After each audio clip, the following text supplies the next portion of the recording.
आप देख रहे हैं AIN नेटवर्क, देश को समर्पित।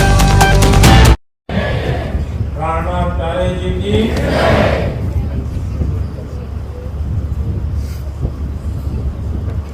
इस ज्ञानपीठ के अंदर उसको हम वंचित रह जाएं, ये हमारे लिए सवाल ही रहेगा। ज्ञानपीठ से जुड़ना, ज्ञान प्राप्त करना, ये हमें संस्कारों में विलीन रहना चाहिए। और साथ ही साथ संस्कृत विश्वविद्यालय की स्थापना आज यहाँ हुई है, जिसकी नींव आज रखी गई है, ये हमारे लिए नहीं, ये केवल हमारे क्षेत्र को सुशोभित नहीं करेगा। ये मैं समझता हूँ कि जब हम लोग नींव रखने का काम कर रहे थे, एक ईंट रखने का काम कर रहे थे, मैं समझता हूँ कि देश के प्रत्येक राज्य की तरफ से एक एक ईंट पर नाम लिखा था। उन राज्यों का, जिन राज्यों की तरफ से यहाँ नींव रखेगी, वो ईंट रखेगी, तो निश्चित रूप से पूरा देश इस संस्कृत विश्वविद्यालय के नाम से जाना जाएगा। और संस्कृत विश्वविद्यालय यहाँ के आने वाले भिन्न भिन्न प्रदेशों के बच्चों को अच्छा ज्ञान प्राप्त करके देश के सर्वांगीण विकास के लिए, देश को सनातन धर्म की एक ज्वाला को जगाने के लिए, यहाँ से निकल करके जिस प्रकार से देश की रक्षा सुरक्षा करने के लिए निकलेंगे, वो निश्चित रूप से यहाँ से वो संदेश जाएगा कि वो एक प्राणनाथ ज्ञानपीठ है। ज्ञानपीठ के माध्यम से, संस्कृत विश्वविद्यालय के माध्यम से जो बच्चे अपना पूरे देश के अंदर अपना ज्ञान को प्रसारित करने का काम करेंगे, निश्चित रूप से सनातन धर्म को याद करने का काम करेंगे। दिनों से आप लोग देख पा रहे हैं, देश की संस्कृति को आगे बढ़ाने के लिए, देश के विचारों को आगे बढ़ाने के लिए, देश की मूलभूत व्यवस्थाओं को ठीक करने के लिए, बिगड़ी व्यवस्थाओं को ठीक करने के लिए देश के प्रधानमंत्री आदरणीय मोदी जी, जिन्होंका जन्म गुजरात के अंदर हुआ, उत्तर प्रदेश की सरकार ने बिगड़ी व्यवस्था को ठीक करने का अगर काम किया है, वो सनातनी सरकार आज हम लोगों के बीच में है। अगर हम कहीं किसी न किसी भ्रामक प्रचारों में आकर के इन चीजों से भटकने का काम करेंगे, तो आने वाले समय में हमारे सामने बहुत बड़ी बड़ी घटनाएं, बड़ी बड़ी कठिनाइयों का सामना हम लोगों को करना पड़ सकता है। इसलिए इस ज्ञानपीठ के माध्यम से, संस्कृत विश्वविद्यालय के इस कार्यक्रम के माध्यम से आप लोगों को मैं कहना चाहता हूँ, हम लोगों को इन बातों को समझने का काम करना है। अभी हमारे संचालक महोदय इस बात की याद दिलाना काम कर रहे थे, मुगलों के द्वारा किस प्रकार से इस देश के अंदर अत्याचार करने का काम किया गया, किस प्रकार की प्रणाली से उन्होंने काम किया, किस प्रकार से देश के लोगों के ऊपर प्रताड़ना करने का काम किया, उससे बचाने का काम छत्रपति शिवाजी के माध्यम से हुआ। उसी प्रकार कुछ दिनों के बाद फिर अंग्रेजों का शासन आया।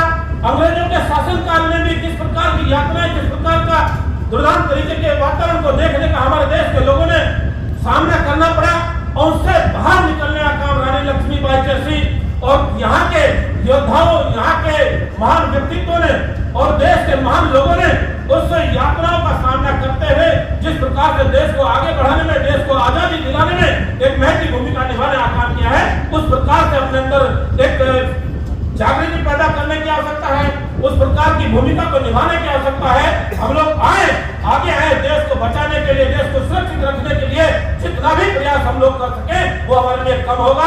इन्हीं माध्यम से, इस कार्यक्रम के माध्यम से आप लोगों से ये कहना चाहता हूँ, हम सब लोग मिलकर के इस संस्कृत विश्वविद्यालय को भी आगे बढ़ाने का काम करेंगे। स्वामी जी निश्चित रूप से हमारे बीच में लगातार जुड़े हुए हैं, सुनील जी और उनकी टीम पूरी लगातार संपर्क में रहने का काम करती है।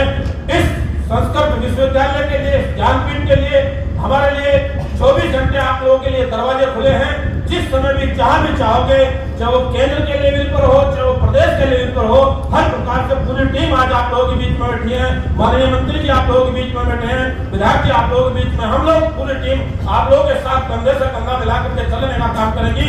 किसी भी काम में आप लोगों से पीछे नहीं रहेगी। इन्हीं शब्दों के साथ इस संस्कृत विश्वविद्यालय की स्थापना के अवसर पर आप लोगों को बहुत बहुत शुभकामनाएं। धन्यवाद। जय हिंद, जय भारत।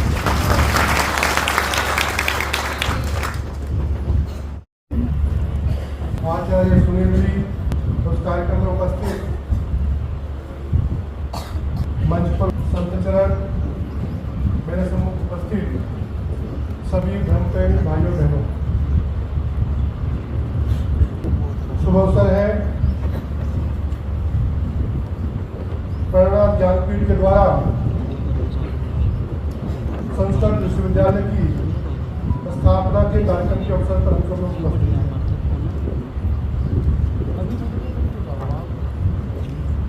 हम सब लोगों के लिए सौभाग्य की बात है कि पिछले 20 वर्षों से यहाँ पर एक सुंदर गुरुकुल चल रहा है और अब संस्कृत विश्वविद्यालय के रूप में यहाँ मंत्री अनुभूतियों को जागृत करने का नाम है।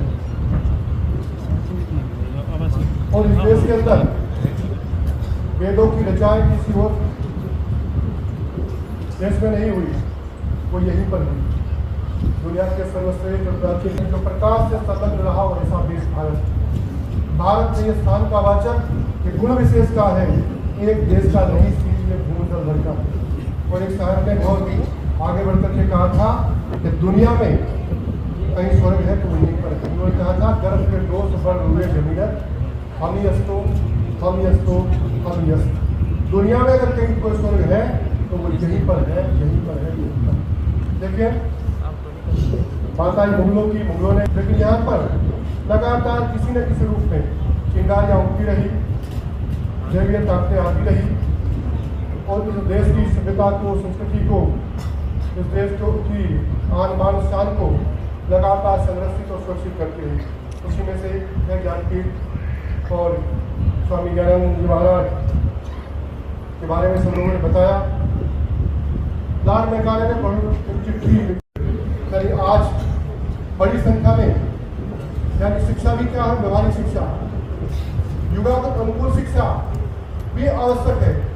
वहीं पर संस्कार देने वाली शिक्षा, नैतिक शिक्षा का जो अभाव होता जा रहा है उसकी भी आवश्यकता है। तो निश्चित रूप से गुरुकुल उस शिक्षा को पूर्ण करेंगे। व्यक्ति निर्माण से समाज निर्माण और समाज निर्माण से राष्ट्र निर्माण की जो प्रक्रिया है उसको आगे बढ़ाने का काम ये विद्यालय करेगा।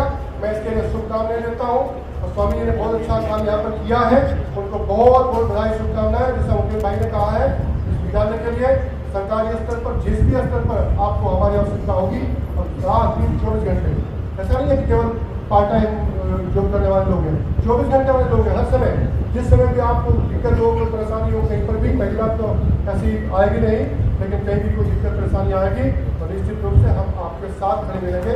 जय हिंद, जय भारत।